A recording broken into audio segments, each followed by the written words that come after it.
खुदा उनके पाक कलाम में से हमारे लिए आज की तिलावत मुक़द्दस लूका की इंजील उसका 7वां बाब उसकी 31वीं 37वीं आयत तक। इस पुश्त के आदमियों को मैं किससे तशबीह दूँ और किसकी मानित कहूँ? वो उन बच्चों की मानित है जो बाज़ार में बैठकर आपस में पुकार कर कहते हैं कि हमने तुम्हारे लिए बांसुरी बजाई पर तुम ना नाचे, हमने नाला किया पर तुम ना रोए, क्योंकि यह नास्तबागी न रोटी खाता आया न मैं पीता, और तुम कहते हो कि उस पर बदबू है। इब्न इंसान खाता पीता आया और तुम कहते हो कि देखो खाऊ और शराबी, मुहस्सिलों और गुनाहगारों का यार। मगर हिकमत अपने सब फर्जंदों से राज ठहराती है। पाक कलाम के पढ़े और सुने जाने पर खुदा की बरकत हो। मेरे अज़ीज़ बहनों और भाइयों, आज खुदा के पाक कलाम में से हम सुनते हैं कि खुदा यीशु मसीह आज उन लोगों के बारे में बात करते हैं जो गली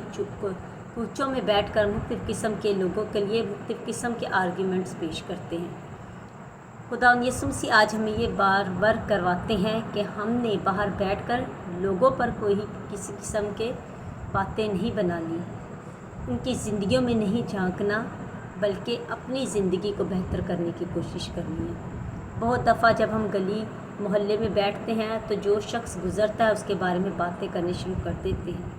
और ऐसी बातें हमें गुनाह की तरफ लेकर जाते हैं, क्योंकि बहुत दफ़ा हम किसी के बारे में नहीं भी जानते लेकिन खुद से कमेंट्स पास कर रहे होते हैं। लिहाजा हमें चाहिए कि हम किसी के बारे में भी हमेशा गलत सोच को ना अपनाएं, बल्कि अच्छे रवैये और अच्छी सोच को अपनाएं,